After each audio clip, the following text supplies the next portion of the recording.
திசை மாறும் வாழ்க்கையே.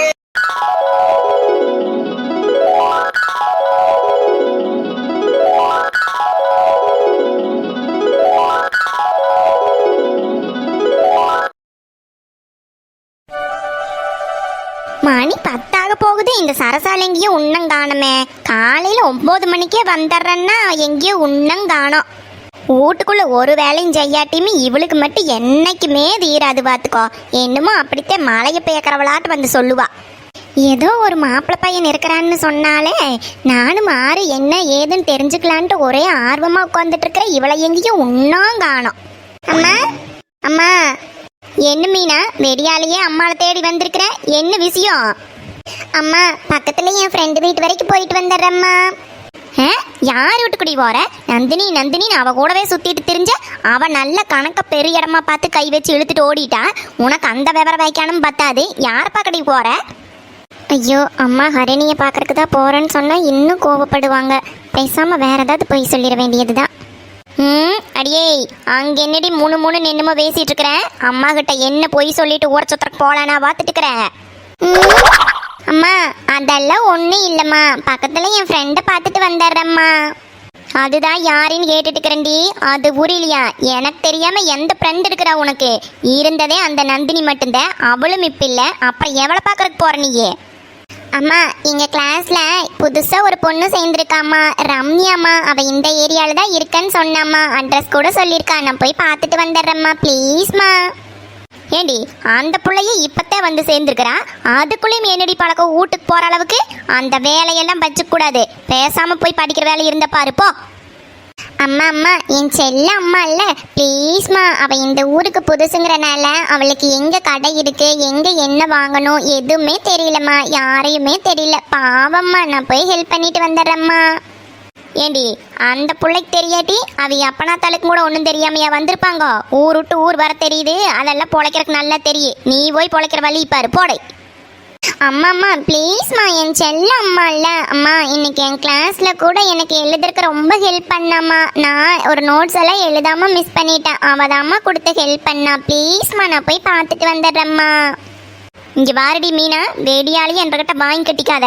போய் தோட்டத்துல மாடெல்லாம் கட்டி கிடக்குது, போய் அவுத்துட்டு மேய் போ. வேலை ஒன்றும் இல்லைன்னு தான் உனக்கு கம்முன்னு இருக்க முடிய மாட்டேங்குது. உன்னை எல்லாம் வெயில்ல கொண்டு போய் மாடு மேய்க்கிறதுக்கு போட்டா எல்லாம் சரியா போயிரு. போறையா மாடு மேய்க்கிறியா? ஐயோ கடவுளே, இந்த அம்மா பண்ணினாலும் பண்ணிடு. இந்த அம்மா கிட்ட இருந்து தப்பிக்கவே முடியாது. இன்னைக்கு எப்படியாவது ஹரிணியை பார்த்தே ஆகணும். இப்போ நான் என்ன பண்றது? ஏய், என்னடி, என்ன பிளான் போட்டு இங்கிருந்து தப்பிக்கலான்னு தானே பார்த்துட்டு இருக்கிற? அதெல்லாம் என்ற நடக்காது. ஒழுங்கு மரியாதையா போய் படிக்கிற வேலை இருந்தா பாரு. இல்ல மாட்டை அவுத்துட்டு மேய்க்க வச்சிருவேன், ஜாக்கிரதை.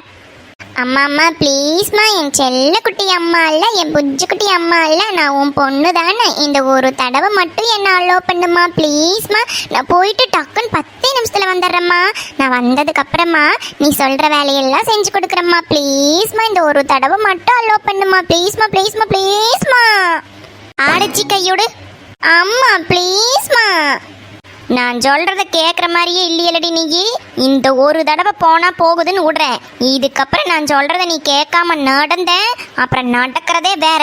மனசுல கொஞ்ச நாள் அச்சத்தோட நட போ. ஐயா தேங்க்ஸ்மா, நான் போயிட்டு சீக்கிரம் வந்துடுறேன். போடி போ. கூடி சீக்கிரம் உனக்கு ஒரு கால் கட்டை போட்டுட்டேன்னா அதுக்கப்புறம் இந்த அம்மா என்ன சொல்றாளோ அதை கேட்டு தன்னை போல நடக்கிறையா இல்லையான்னு பாரு. என்ன அருக்கானியக்கா?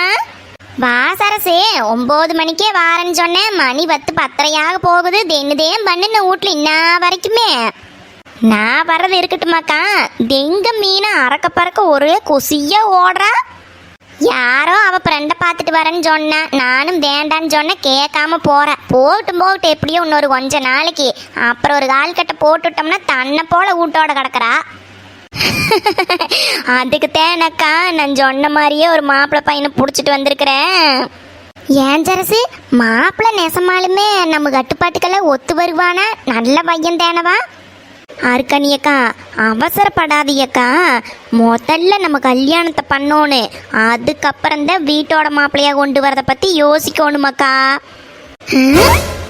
என்ன சரசு சொல்ற நீ? நானே வீட்டோட மாப்பிள்ளையா பார்த்து கல்யாணம் பண்ணணும்னு சொல்லியிருக்கிறேன். நீ என்னமோ இப்படி பேசிட்டு இருக்கிற? ஆமாம்போ. ஐயோ அக்கா, எடுத்த உடனே திமிங்கலத்தை பிடிக்கணும்னா நடக்கிற காரியமா சொல்லுங்க பார்க்கல. முதல்ல மீனை பிடிக்கணும், அப்புறம் மொள்ள தூண்டில போட்டு தானே திமிங்கலமா பிடிக்க முடியும். என்னல சொல்ற நீயே? சொல்றத கொஞ்சம் தெளிவா சொல்லித்தோல, எனக்கு ஒன்றும் விளங்கல. ஐயோ அக்கா, முதல்ல கல்யாணத்தை பண்ணுவோமாக்கா, அதுக்கப்புறம் மாமியாக்காரி கூட அப்படி இப்படின்னு சண்டை அது இதுன்னு சொல்லி அப்புறம் அழுங்காம அப்படியே மாப்பிள்ளை இந்த பக்கம் இழுத்துட்டு வந்துட வேண்டியதே. என்ன சரசு சொல்றேன், இதெல்லாம் ஒத்து வருமா? அக்கா அதெல்லாம் ஒத்து வருமாக்கா. இந்த காலத்து கொம்பரிகள்லாம் அதைத்தானே பண்றாளுகோ, அதுதான் நல்லது. பின்னையுமே நம்ம வீட்டோட மாப்பிள்ளைன்னு சொன்னா எவனும் வரமாட்டேன். கல்யாணம்னு சொல்லி பாருங்கோ, எல்லாம் குதி ஓட்டுட்டு வருவானுகோ. அதனாலதான் சொல்றேன், நம்ம நினைச்ச மாதிரி நல்ல பெரிய இடமா பார்த்து பிடிச்சி போடலாமாக்கா. அதுவும் சரித்தேன், நீ சொல்றதும் சரியாத்தான் படுது. நீ மாப்பிள்ளை ரெடின்னு சொன்ன முடி நான் நம்ம நினைச்ச மாதிரியே ஏதோ மாப்பிள்ளை இருக்கிறானாக்குன்னு நினைச்சிட்டேன். நீ வந்து இப்படி சொல்லிட்டு இருக்கிறைய. அக்கா நான் சொல்றத முதல்ல முழுசா கேளுங்கோ. மாப்பிள்ளை ரெடியா இருக்கிறேன், ஆனா வீட்டோட மாப்பிள்ளையா வர்றக்கெல்லாம் ரெடி இல்லை. அதனாலதான் நான் சொல்றேன், முதல்ல கல்யாணத்தை பண்ணி அனுப்புவோம் அக்கா. அப்புறம் அப்படி இப்படின்னு ஏதோ 2-3 மாசத்துல மக அப்படியே முழுகாமானா அப்படியே இங்க கூட்டிட்டு வந்து அப்படியே ஏதோ அதையும் மிதியும் பண்ணி இருக்க வச்சிட வேண்டியதுதானோ. அப்படிங்கிற அதுவும் சரித்தேன். இந்த ஐடியா எனக்கு தோணாம போயிருச்சே. இதுவும் சரியான விஷயமாத்தான் படுது. அப்படியே பண்ணுவோம். அக்கா எனக்கு தெரிஞ்ச ஒரு பையன் இருக்கிறேன், நம்ம மீனாளுக்கு நல்ல பொருத்தமான பையனுக்கு. அவன் குணமனத்துலேயும் சரி சம்பாத்தியத்துலேயும் சரி எல்லாமே பெரிய லெவலில் இருக்கிறானக்கா. அவனுக்கு மட்டும் மீனாளை கல்யாணம் பண்ணி வச்சுட்டோம், உன்ற பெரிய பாரமே குறைஞ்சதுன்னு வச்சுக்குவேன். அதெல்லாம் சரித்தேன் சரசே, நம்ம நினைச்சு என்ன பண்றது? ஜாதகமெல்லாம் பொருந்தோணுமல்ல, பொருத்தம் பார்க்காம எப்படி கல்யாணம் பண்றது சொல்லு. அதுவும் சரித்தேன். முதல்ல பாப்பமாக்கா, நீ முதல்ல மீன சாதகத்தை என்கிட்ட கூடு. நான் எப்படியோ ஒன்று அந்த பையனோட சாதகத்தை வாங்கி பொருத்தம் பார்த்துட்றேன். நம்ம மீனாளோட சாதகத்தையும் அவ ஏப்பாங்கல்ல கொடுக்கணுமல்ல, அதுக்குத்தேன் சொல்கிறேன். முதல்ல நீ மீனாளோட சாதகத்தை எனக்கு கூடு. அப்படிங்கிற சரி அண்ணாட்டி, இன்னைக்கு கிணத்துக்கு நாளைக்கு வெள்ளிக்கிழமை நாள் நல்ல நாளாக பார்த்து கொடுக்குற நேடு. ஏன் அக்கா நீ எதை பற்றியும் யோசிக்காத, பையன் நல்ல அருமையான பையனக்கா. இந்த வரன் மட்டும் நம்ம மீனாளுக்கு அமைஞ்சிருச்சு, அப்புறம் நம்ம மீனை கோடீஸ்வரிதே. அவளை கையிலேயே பிடிக்க முடியாது, யாரும் அவள் பக்கத்தில் நெருங்க முடியாதக்கா. இந்த வரன் நல்ல முறைக்கு அமையணும்னு சாமிகிட்ட வேண்டிக்கோ. நெசமாவா சொல்ற சரசு? என்ற நெஞ்சிலேயே வாழை வாத்தவோ. ரொம்ப நாளைக்கு அப்புறம் இன்னைக்குதான் எனக்கு நெஞ்சே குழு குழுன்னு இருக்குது. எப்படியோ ஒன்று, ஆண்டவன் என்ன நினைக்கிறானோ அதுதான் நடக்கட்டு. அக்கா அப்புறம் நம்ம மீனாகிட்ட ஏதாவது கல்யாணத்தை பற்றி பேசுனியாக்கா? பேசியிருக்கிறேன். நான் ஆரை காட்டுறனோ அவனுக்கு கழுத்தை நீட்டணும்னு சொல்லித்தான் வச்சிருக்கிறேன். பார்க்கலாம் என்ன நடக்குமோ. அவளும் பொண்ணு பேசுறதில்ல, நானும் ஒன்று பேசுறதில்ல. அக்கா அப்படியே ஏசக்க போசக்க காதில் போட்டு வையக்கா. கடைசி நிமிஷத்தில் போய் வற்புறுத்தக்கூடாது பாரு. அப்புறம் மாப்பிள்ளை வீட்டுக்கு தெரிஞ்சதுனாலும் ஏதாவது சங்கட்டமாக நினைப்பாங்கல்லோ, அதுக்குத்தான் சொல்கிறேன், பின்னொன்றும் இல்லை. அதுவும் சரித்தான் சரசே, முதல்ல சாதகத்தை பொருத்தம் பார்ப்போம், அப்புறம் முடிவு பண்ணிக்கலாம். இப்போவே ஒன்றும் பேசக்கூடாதல்லோ. அதுவும் சரித்தான்.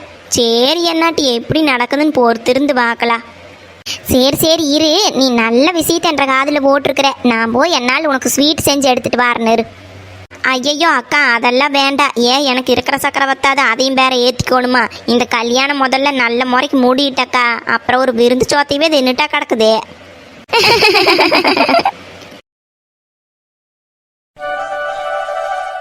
என்ன கோழியெல்லாம் ரொம்ப கம்மியா தெரியுது. என்னால் புடிச்சிட்டு கிடிச்சிட்டு போகுதா இல்ல இந்த கழுகுகளுக்கு அடிச்சு போட்டு போயிருச்சா ஒன்னும் தெரியல. இந்த மாணிக்கம் எங்க போய் தொலைஞ்சான்னு தெரியலையே. மாணிக்கம் டேய் எங்கடா இருக்கிற? கோழியெல்லாம் கம்மியா தெரியுது பாரு, வேற எங்காலும் போயிருச்சுங்களான்னு பாருடா. மாணிக்கம் டேய், ஒரு குரல்மா கொடுக்க முடிய மாட்டேங்குது, எங்கடா இருக்கிற? மாணிக்கம் டேய். அப்பா வாமா கருணி, என்னம்மா? அப்பா நீங்க யார மாணிக்கத்தீவா கூப்பிட்டு இருந்தீங்க? அப்பா காலையிலிருந்து மாணிக்கம் இன்னும் நம்ம வீட்டுக்கு வரவே இல்லப்பா. என்னம்மா சொல்ற? 7 மணிக்கெல்லாம் எப்பவும் தவறாம வந்துருவானே. மணி 11 12 போகுது, இன்னுமா வரல? ஆமாங்கப்பா, நிஜமாக தான் சொல்கிறேன். மாணிக்கண்ணை இன்னும் வீட்டுக்கு வரலப்பா. நான் தான் போய் காலையில் மோட்டரெல்லாம் விட்டுட்டு வந்தேன். கிணத்துலையும் தண்ணி ஃபுல்லாக வந்துருச்சு, ஆனால் எடுத்து விடவே இல்லை. இன்னும் வரலப்பா. இல்லையே, அப்படியெல்லாம் வராம போகவே மாட்டானே. நேரமானாலும் எனக்கு ஒரு ஓன் பண்ணிடுவேன். என்னாச்சோ தெரியலையே. ஐயா, வாடா மாணிக்கம், ஒரு வழியா வந்துட்டியா? எங்கடா இன்னும் ஆளை காணமேன்னு பார்த்துட்டு இருந்தோம். உன்னை பத்தி தான் பேசிட்டு இருந்தோம். ஏன்டா இந்நேரம் 7 மணிக்கு வர்ற ஆளு இப்ப வர்ற? என்னாச்சு? ஐயா அதெல்லாம் ஒன்றும் இல்லைங்க ஐயா. நான் எப்பவும் போல கிளம்பி நம்ம வீட்டுக்கு தானுங்க ஐயா வந்துட்டு இருந்தோம். வர்ற வழியில் பார்த்தா திடீர்னு செல்லத்துறை ஐயாக்கு ஆக்சிடென்ட் ஆயிருச்சட்டுக்குதுங்க ஐயா. ஐயா கீழே விழுந்து கிடந்தாரு. பால் கேனெல்லாம் கமுந்து போச்சு பாவம். அதான் மெதுவாக கூட்டிகிட்டு போய் அவங்க வீட்டில் விட்டு போட்டு வந்தேனுங்க ஐயா. என்னடா சொல்ற? பாவம், அவனே இப்பதான் 4 நாளா பால் எடுத்துட்டு இருக்கிறான். அதுக்குள்ளேயும் என்னாச்சு அவனுக்கு? அடியடி பலமா பட்டுருச்சா? இல்லைங்க ஐயா, ரொம்பலாம் அடி இல்லைங்க ஐயா. இடுப்புதான் ஏதோ சுளுக்கு பிடிச்சிருச்சட்டக்குது. தைலத்தை போட்டு நீவி விடுறேன்னா அதுவும் கேட்க மாட்டேன்ட்டாரு. இப்படியே இருந்தா ஊசி போட்டுக்கிறேன்னு சொல்லிட்டாருங்க ஐயா. இப்போ பரவாயில்லைன்னு சொன்னாருங்க. அடக்கேரகமே, எங்க போற சனினோ அவனை வந்து பிடிச்சிருச்சட்டக்குது. போ பாவம் கேரகம் அல்ல. சரி விடு, நீ என்ன பண்றது? நான் போய் அப்புறமேல் பாத்துக்கிறேன். நீ போய் கிணத்துல தண்ணி கம்மி ஆயிடுச்சான்னு பாரு. ஹரிணி காலையில தான் போய் தண்ணி எல்லாம் எடுத்துட்டு போட்டு வந்தாலாமா. போய் பாருவோம். சரிங்க ஐயா. பாவம் செல்லத்தோர, ஆண்டவன் எப்பவுமே நல்ல வீலத்தான் ஜோதிப்பேன். இப்பத்தே ஏதோ 4 நாளா பால் எடுத்துட்டு இருக்கிறான், அதுக்குள்ளேயும் இப்படியா? விடுங்கப்பா, நம்ம ஒரு பிஸ்னஸ்ன்னு ஸ்டார்ட் பண்ண எல்லாமே இருக்க தான் செய்யும். அதுக்கு நீ என்ன பண்ணிக்கிறது? விடுங்க, நீங்கள் எதுக்கு ஃபீல் பண்ணிட்டு இருக்கீங்க? நீங்கள் ஃபஸ்ட்டு டேப்லெட் சாப்பிட்டீங்களாங்கப்பா? ஓ, அதெல்லாம் கரெக்ட் டைமிங்க்கு உங்க அம்மா கொடுத்துட்டா, அதெல்லாம் போட்டுட்டேன். ஆமா, நீ இன்னைக்கு காலேஜுக்கு போகல? இல்லைங்கப்பா, நெக்ஸ்ட் வீக் எங்களுக்கு ப்ராக்டிக்கல் ஸ்டார்ட் ஆகிறதுனால லீவ் விட்டுருக்காங்கப்பா. 4 நாளைக்கு லீவு தான். ஓ அப்படியா சாமி? சரி என்னாட்டி. சரி, நான் டவுன் வரைக்கும் போயிட்டு அப்படியே செல்லத்துறையும் பார்த்துட்டு வந்துடுறேன். உனக்கு என்னால் வேணும்னா சொல்லி வாங்கிட்டு வரேன். அப்பா, எனக்கு அதெல்லாம் ஒன்றும் வேண்டாம். நான் உங்ககிட்ட ஒன்று கேட்பேன். எனக்காக நீங்கள் செய்வீங்களாங்கப்பா? என்னம்மா ஹரிணி இப்படி கேட்டுட்ட? எனக்கு இருக்கிற ஒரே ஒரு செல்ல புள்ள நீதான். நம்மோட்டு மகாலட்சுமி நீயே. நீ கேட்டு இந்த அப்பனை என்னைக்காவது இல்லைன்னு சொல்லியிருக்கிறனா? உனக்கு என்னடா கண்ணு வேணும் சொல்லு, நான் வாங்கிட்டு வரேன். அப்பா, அது நான் சொல்கிறத நீங்கள் கோவப்படாமல் கேட்கணும்ப்பா. என்னடா கண்ணு, இந்த ஐயனுக்கே பொடி வச்சு பேசுற? அப்படி என்னத்தை பெருசா கேட்க போறேன்? கேளு, என்னத்தை தான் கேட்கறேன்னு பாக்குறேன் நானு. அப்பா, அது அப்பா, ஃபஸ்ட்டே நான் சொல்லிட்டேன். நான் சொன்ன மாதிரி நீங்கள் கோவப்படக்கூடாது. நீ கோபப்படுற மாதிரி கேட்காம இருந்தீன்னா நான் கோபப்படாமத்தே இருப்பேன். நீ கேட்கறத பொறுத்து இருக்குது. நான் கோபப்படுவேனா கோபப்பட மாட்டேன். நான் ஐயனுக்கு எதையும் கேட்டா கோபம் வரும்னு தெரிஞ்சே நீ கேட்டீங்கன்னா அப்புறம் நான் என்ன பண்றது? பாத்தியா, நீங்கள் பேசுறதுலயே கண்டிப்பாக கோபப்படுவீங்கன்னு தெரியுது. இதுக்கு தான் நான் முதல்லயே சொன்னேன், நான் என்ன கேட்டாலும் நீங்கள் கோபப்படக்கூடாதுன்னு. என்னடா கண்ணு, நீ பேசுறதுலயே நான் கோபப்பட போறேன். ஏதோ விஷயத்தை தான் கேட்க போறேன்னு எனக்கு தெரிஞ்சு போச்சு. சரி, எதா இருந்தா என்ன, நம்ம மூட்டு மகாலட்சுமி நீயே கேளு. அப்பா, நான் திரும்பவும் சொல்கிறேன், நீங்கள் கோபப்படக்கூடாதுப்பா. முதல்ல விஷயத்த சொல்லுடா கண்ணு. ஐயனுக்கு நிறைய வேலை இருக்குது. சும்மா கோவப்படக்கூடாதுன்னு ஏன் என்னை கோவப்படுத்திட்டு இருக்கிற? சொல்லு சட்டு புட்டுன்னு விஷயம் என்னன்னு. சரிப்பா, நான் சொல்லிடுறேன். அப்பா, அது அப்பா, இந்த வந்து போய்ங்கிற வேலையெல்லாம் நம்ம கிட்ட ஆகாது. சட்டு புட்டுன்னு இதே விஷயம் போட்டுன்னு ஓட்டு உடைச்சிரு. சரிங்கப்பா. அப்பா, அது நான் அண்ணன் எங்க இருக்கிறான்னு விசாரிக்கட்டுமா? நான் ஒரு தடவை அண்ணனை போய் பார்த்துட்டு வரட்டுமா? ஹரிணி, இன்னொரு தடவை அவனை பத்தி பேசுன பல்லு 16 முழுந்துரு.